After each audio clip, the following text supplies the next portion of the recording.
Olá pessoal, tudo bem com vocês? Hoje vamos falar sobre o sujeito. O sujeito, que é um dos termos essenciais, né, de uma oração, é alguém ou algo de quem ou do que se fala.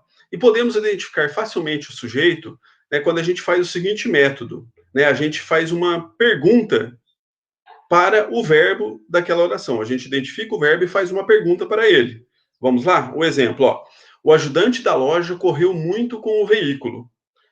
Ao responder a pergunta, quem correu muito com o veículo, a gente identifica o sujeito, né? Quem correu muito com o veículo? O ajudante da loja, tá? Então, o sujeito é alguém ou algo de quem ou do que se fala. Primeiramente, vamos entender o que é o sujeito e o que é o núcleo do sujeito. O núcleo do sujeito seria a palavra mais importante do sujeito, né? Por exemplo, ó, nesse exemplo aqui, minha querida irmã Maria morreu. Nesse caso, quem morreu? Minha querida irmã Maria. Né? Portanto, essas quatro palavras formam o sujeito. Minha querida irmã Maria. E aí, qual que seria o núcleo desse sujeito? Né? Então, nesse exemplo, o sujeito é formado por quatro termos. Só que há um mais importante, que é a Maria. É a respeito desta, né, que o verbo morreu, né, diz. Então, esse é o núcleo do sujeito. O núcleo é a palavra principal que forma o sujeito. Vamos ver alguns exemplos aí. A maravilhosa culinária brasileira encanta o mundo. Culinária seria o núcleo do sujeito, a palavra mais importante do sujeito. Nosso tio João nos visita raramente. João, no caso, seria o núcleo. No caso do exemplo 3, a pobre Ana não dançou com ninguém na festa. Ana é o núcleo. O pequeno garoto, mesmo jovem, já passou por muitas dificuldades. Então, garoto aí, no caso, seria o núcleo, né, que é a palavra mais importante do sujeito. Ok?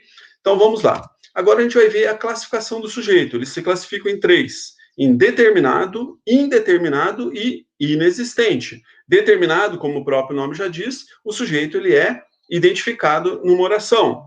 Ele pode ser simples, composto ou oculto. O indeterminado é quando o sujeito não é identificado.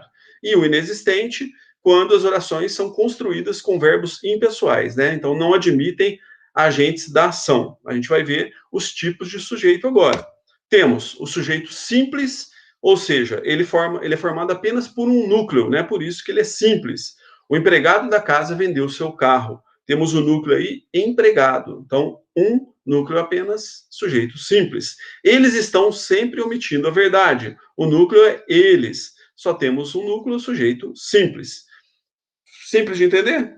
Então, vamos continuar. Depois do sujeito simples, temos o sujeito composto. Composto é mais de um núcleo, né? Formado por dois ou mais núcleos. Ana, Maria e Joaquim terminaram o namoro. Ana Maria e Joaquim são os dois núcleos. Temos um sujeito composto.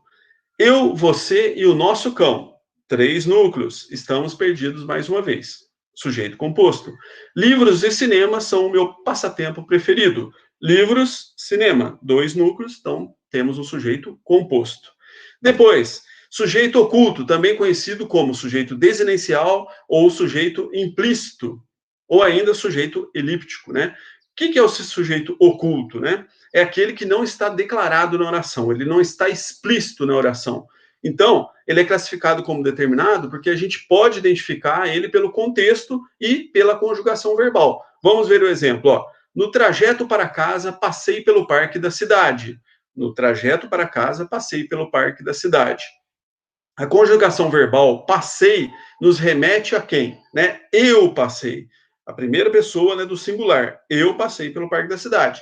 Não está escrito, né, ele está implícito, ele está oculto aí. Então, o correto, né, no trajeto para casa, eu passei pelo parque da cidade. A gente consegue identificar aí o sujeito. Gostamos de pular carnaval. Pela conjugação verbal, identificamos, né, o sujeito oculto. Quem gostamos de pular carnaval? Nós gostamos de pular carnaval. Então, esse é o sujeito oculto ou sujeito desinencial. Depois temos o sujeito indeterminado, né? Então a gente não consegue identificar o agente da ação, nem pelo contexto e nem pela terminação verbal.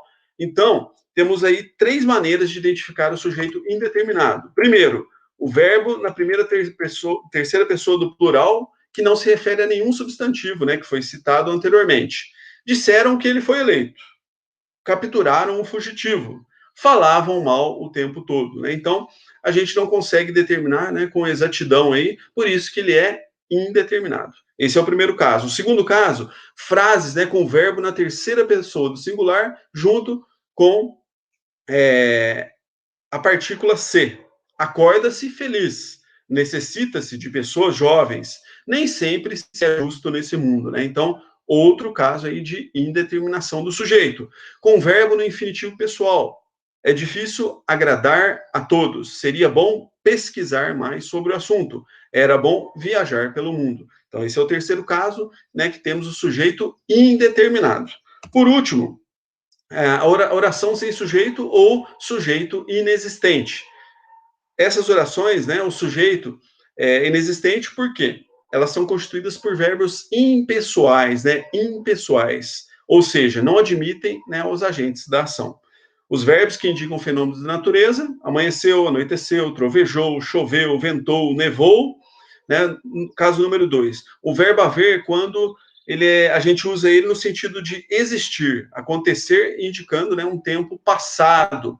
E no terceiro caso, os verbos ser, fazer, haver, estar, ir e passar, indicando tempo ou distância. Vamos ver o primeiro exemplo, né, com fenômenos da natureza. Trovejou durante a noite. Aí temos uma oração sem sujeito.